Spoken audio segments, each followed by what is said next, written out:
This is JoyFM News at 17 hours. We take a look at the headlines. Siavonga Council Chairman James Simata has bemoaned the poor state of township roads in the district and said there is need to urgently improve them. Police in Northwestern Province investigating the suspicious death of a 3-month-old baby girl. In international news, health officials in Kenya have said they will engage Russia over its COVID-19 vaccine, radio station Capital FM reports. And in sports news, a Barcelona player has tested positive for coronavirus.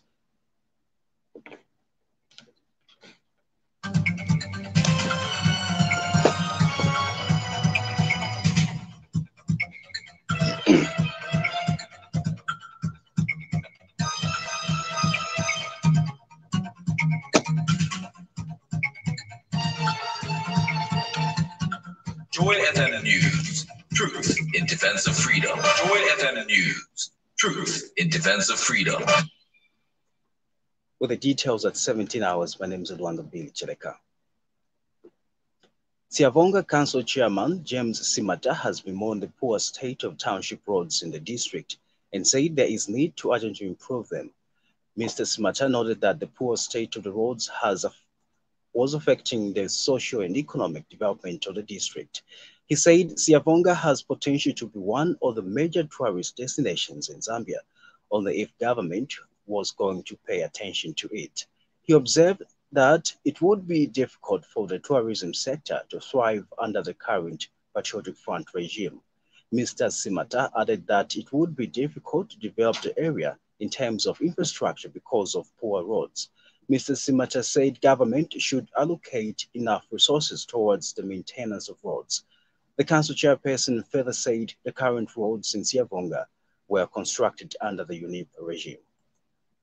Yeah, the tourism which is in Siavonga, it's extremely difficult. Like the area only, the definition of our being as a country is local government and local level, whose permissive authority comes from the central government. Yeah. And the central government, they give policy directive politically, then us we just move from there. So if your parent, Mr. Soko, doesn't recognize that you're a child, it is extremely difficult for you to be here. So the tourism which is in Siavonga, Mr. Soko, it is being spearheaded by the stakeholders themselves, not the government. And yet, collectively, the VAT which we get in Siavonga, it's about 300,000, which the government gets, because I've worked in this hospitality, I understand what I'm talking about. Everything. And it is more variable to put a load in Siavonga than to put a load in Chawama. This is why I'm saying that if you put a load in Siavonga, means that there will be more players. There will be more players who come to invest in Siavonga. Then from there, after that realization of the profit, that's when you go and put a load in Chawama. Everything. So misplaced priorities. That's what has killed the tourism in Singapore. Yeah.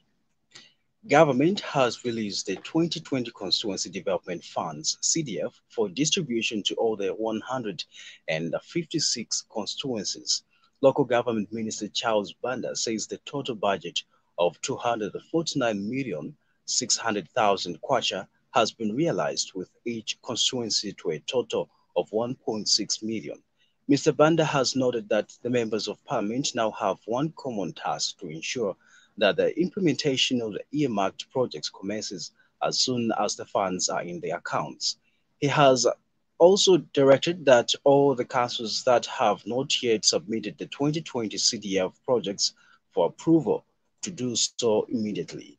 Mr. Banda has noted that there should be no reason to retain the funds in the constituency bank accounts when there are many development challenges that need to be urgently addressed. He has since reiterated the ministry's commitment to ensure that the CDF allocated is used for the intended purpose in a transparent and accountable. The country has recorded 226 new COVID-19 cases, bringing the country's cumulative total to 8,501. Health Minister Dr. Chitalu Chilufya has further disclosed during the country's daily update that Ndola has recorded 5 brought-in dead bodies in the last 24 hours. He adds that 79 patients are admitted, with 32 on oxygen and 3 remain in a serious condition. In the last 24 hours, we did 782 tests and we recorded 226 new cases of COVID-19. This brings the number of cases to 8,501. We unfortunately recorded 5 brought-in dead cases in Ndola that were detected through mortuary screening. We now have 79 patients admitted to Levi Manawasa Isolation Facility, with 32 on oxygen and 3 are still admitted to ICU critically ill. We have discharged 229 persons in the last 24 hours in the country, and that brings our cumulative number of discharges to 7,233. That is out of the 8,501 cases that we have depicted. Police in Manyinga district say they are investigating the death of a 3-month-old baby girl. Northwestern Province Police Commissioner Elias Chushi has disclosed that police have opened the case in the death of the baby, who died in suspicious circumstances. Mr. Chushi has disclosed that Ila Chingungu, aged 56, of Vilembuluka village in Manyinga district, reported that her granddaughter died in suspicious circumstances and after crying for almost 2 hours whilst on her mother's back. He says the mother, identified as Evelyn Mashau, aged 23, also of Vilembuluka village in Manyinga district, thought the baby was feeling cold and strapped her on her back with warm material. He adds that the baby later stopped crying and was discovered dead. This is according to a statement issued to JoyFM News. Former Special Assistant to the President for Political Affairs, Kaiser Zulu, has denied kidnapping and assaulting 4 men of Lusaka. Zulu and his friend Rafiq Rashid claims that the complainants were armed with pistols and posed a threat to them. This is in the matter in which Bernard Nshindo and 3 others sued Zulu, Rashid, and Mpange Kachingwe, as well as Cheetah Lodge and its employee, for allegedly beating and kidnapping them on grounds that they were taking pictures of Zulu's speedboat at Cheetah Lodge in Kafue. But in their defense, filed in the Lusaka High Court, Zulu and Rashid says whilst at Cheetah Lodge in September last year, the complainants were hiding while recording and taking pictures of them. This happened when Zulu and his friend were having a private and confidential meeting within the vicinity of the secluded part of the lodge. Zulu and Rashid says, in fact, the complainants admitted filming them without authority. The two further claims that when Nshindo and his colleagues attempted to drive off when accosted by the police officer and instead fired gunshots in the air, and they attempted to escape from the police officer who accosted them.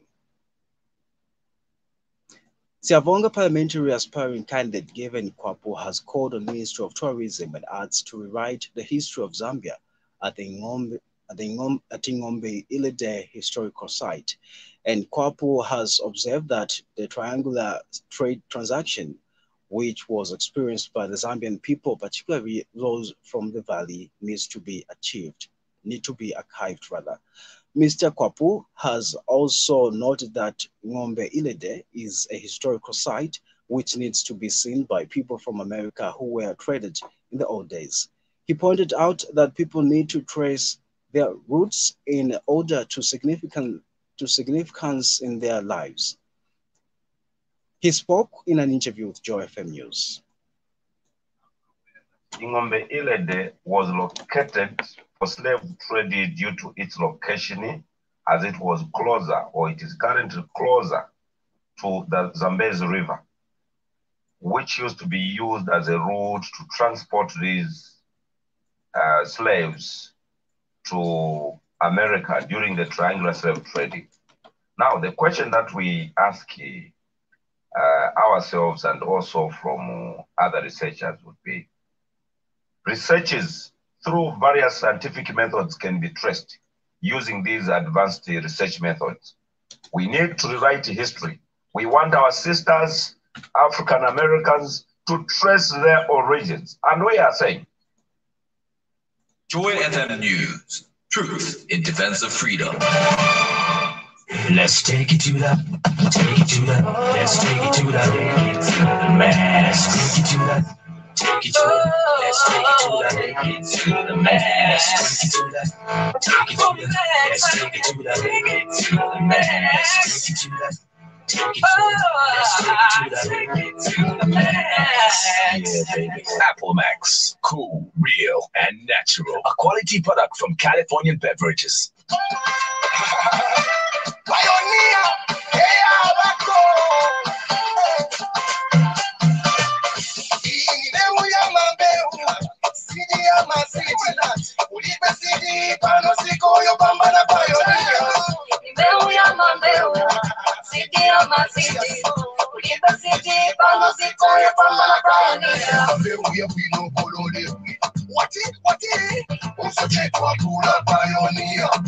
They only sit for your papa harvest day. But such a cool pioneer. Let's go, let's go. Yeah, pioneer. Quality speedy. Yeah, pioneer. Sustainable seeds. Yeah, pioneer. Seeds for the papa harvest. Yeah, pioneer.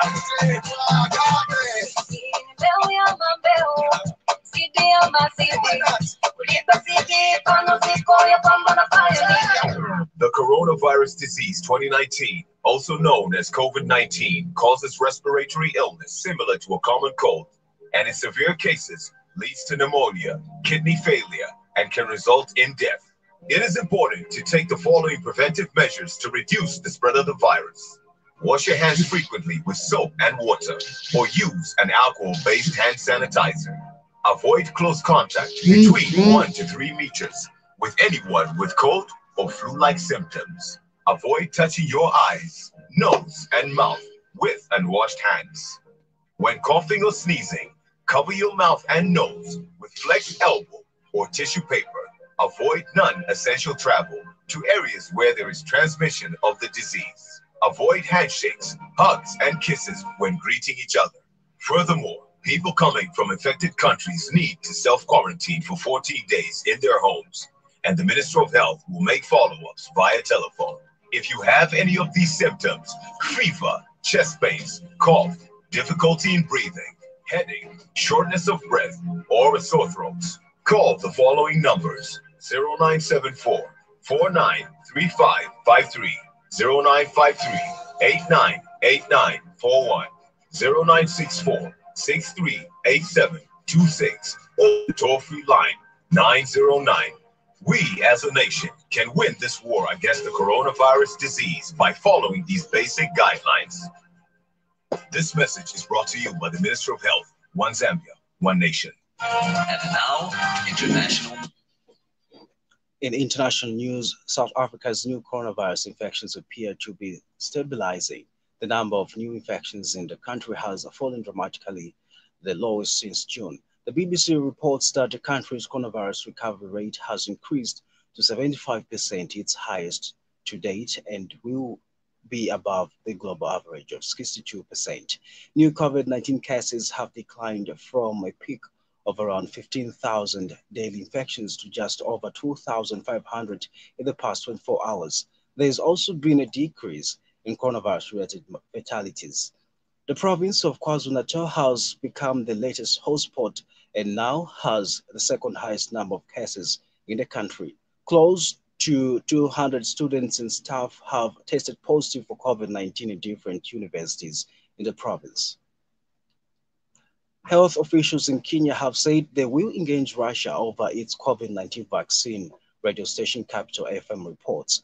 This is after Russia became the first country in the world to officially register its vaccine. But experts have raised concerns about the speed of Russia's work, suggesting that researchers might be cutting corners. Health Chief Administrative Secretary Macy Mwangangi is quoted as telling a media briefing on Tuesday that the country will plug in and work with Russia to ensure that the vaccine is safe before they use it. She said the Kenyan government will follow protocols through its foreign ministry. Kenya has so far confirmed 27,425 coronavirus cases. And now in sports news. A Barcelona player has tested positive for coronavirus, but he has not been in contact with the squad traveling to Lisbon for the Champions League quarter-final against Bayern Munich, the club said on Wednesday. The club added that the player, who they did not name, has no symptoms, is in good health, and has been quarantined at his home. Barca, who were beaten to the Spanish title by Real Madrid, faced Bayern in the final eight, played behind closed in the Portuguese capital on Friday. As when the news, a recap of the headlines.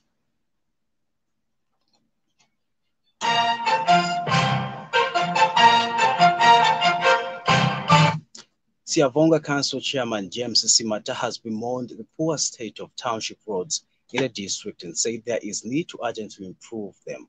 Police in Northwestern Province investigating the suspicious death of a 3-month-old baby girl. In international news, health officials in Kenya have said they will engage Russia over its COVID-19 vaccine, radio station Capital FM reports. And in sports news, a Barcelona player has tested positive for coronavirus. On behalf of the entire production team, this has been one of the Cheleka. Thank you so much for your time. Bye for now.